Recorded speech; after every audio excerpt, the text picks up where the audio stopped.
Bienvenue, aujourd'hui on va plonger dans notre analyse de Cyclades, Legendary Edition.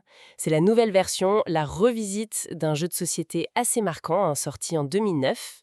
Oui, un classique, mythologie grecque, contrôle de territoire, et surtout ces fameuses enchères pour les dieux en pleine mer Égée.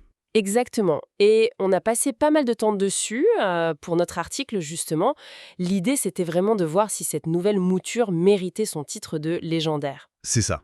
Alors, précision importante qu'on rappelle aussi dans l'article, on a acheté le jeu nous-mêmes, on l'a testé de fond en comble, donc ce qu'on dit là, c'est vraiment basé sur notre expérience. Tout à fait. Analyse indépendante. Bon, alors rentrons dans le vif du sujet, notre article se penche d'abord sur la mécanique centrale.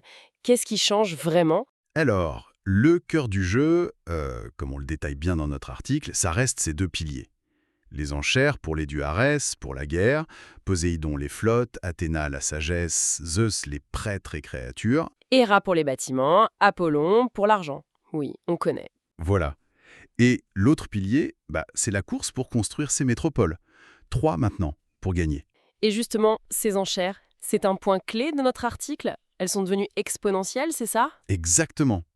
Ça change tout. Ça rend les choix beaucoup plus tranchés, plus dynamiques, non? On a trouvé ça très engageant.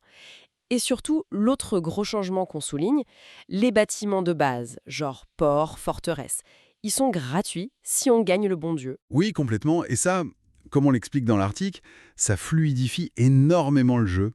Ça accélère la course aux métropoles 3 au lieu de 2. Ça paraît peu, mais ça change vraiment le rythme.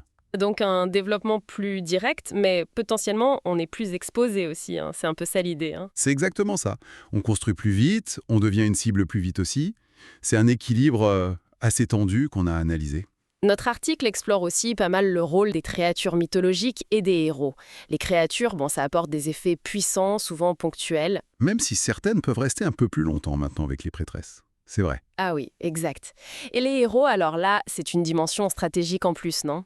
Ils sont persistants, ils donnent des bonus militaires, et surtout cette capacité de sacrifice pour obtenir un bâtiment de métropole direct. Oui, c'est une voie alternative intéressante. Et ils permettent aussi de déplacer des troupes sans avoir assaut, ce qui est assez malin tactiquement. Malin mais complexe. Notre article nuance un peu ça. L'utilisation, surtout le sacrifice, ça demande un bon timing, et puis il faut quand même Héra pour les recruter. Et puis, pour les créatures, on a quand même noté dans les points un peu moins positifs de notre article que certaines comme l'hydre ou Pégase, Ah oui, celle-là. elles peuvent vraiment déséquilibrer une partie. Un peu trop forte peut-être. Oui, on a eu ce sentiment aussi. Et le combat, qu'est-ce qu'on en dit dans notre analyse? Simple et efficace. C'est ça.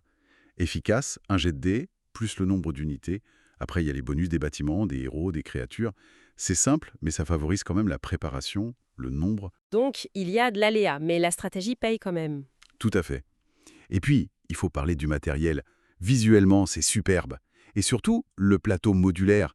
Ça, c'est une vraie bonne idée qu'on a beaucoup aimé dans notre test. Ça renouvelle vraiment les parties. C'est vrai que chaque partie est différente grâce à ça. Par contre, un petit bémol qu'on mentionne aussi dans l'article. Tout ce beau matériel, ça prend une place folle sur la table. Ah oui, ça peut vite devenir un peu chargé et nuire à la visibilité, selon où on est placé. C'est un détail pratique mais important. Enfin, notre article se penche sur les différentes configurations. Alors, pas de mode solo, on confirme. Non, pas officiellement. À 2 joueurs, on a trouvé ça plutôt réussi cette fois, plus technique car on gère 2 couleurs, mieux que dans l'ancienne version, non? Oui, nettement mieux équilibré à 2, je trouve. À 3, par contre, notre article pointe un petit risque de lenteur. Cet effet escargot où un joueur peut se retrouver un peu derrière. Oui, parce qu'il y a moins de dieux disponibles, c'est ça? Exactement. C'est vraiment, d'après notre expérience pour l'article, à 4 ou 5 joueurs que le jeu, il brille le plus. Là, il y a de l'interaction, de la tension constante. Et à 6, en équipe? Ça peut marcher, mais comme on disait, ça devient vite très, très encombré sur le plateau. Un peu chaotique peut-être. D'accord. Donc, si on résume le verdict de notre article, Cyclades Legendary Edition, c'est une refonte brillante en fait, plus fluide, plus tendue, ça modernise bien le classique sans le trahir. Oui, les points forts qu'on retient, c'est vraiment les enchères dynamiques, le matériel de qualité, le plateau modulable, l'interaction. C'est très réussi sur ces points. Et les points faibles soulevés dans l'article, ce serait donc cette tension qui peut varier, l'équilibre de certaines créatures ou héros qui posent question parfois, et puis l'encombrement matériel. C'est ça. Mais globalement, notre conclusion dans l'article, c'est une recommandation forte. Surtout pour les amateurs de stratégie, d'enchères, d'affrontements directs dans ce cadre mythologique qui est toujours aussi immersif. Et pour finir, une petite réflexion qui nous est venue en bouclant notre article. Avec cette gratuité des bâtiments qui accélère tout, l'impact des créatures, des héros qui peuvent faire basculer une partie, est-ce que cette édition légendaire, au final, elle favorise pas un peu plus les coups d'éclat, l'opportunisme, au détriment d'une stratégie purement long terme? Hmm, c'est une bonne question. Ça rend les parties peut-être plus mémorables par leur pic d'action, c'est sûr. Moins par une planification hyper méticuleuse du début à la fin, peut-être. Ouais. Voilà. C'est une question qu'on laisse un peu en suspens dans notre article pour la réflexion.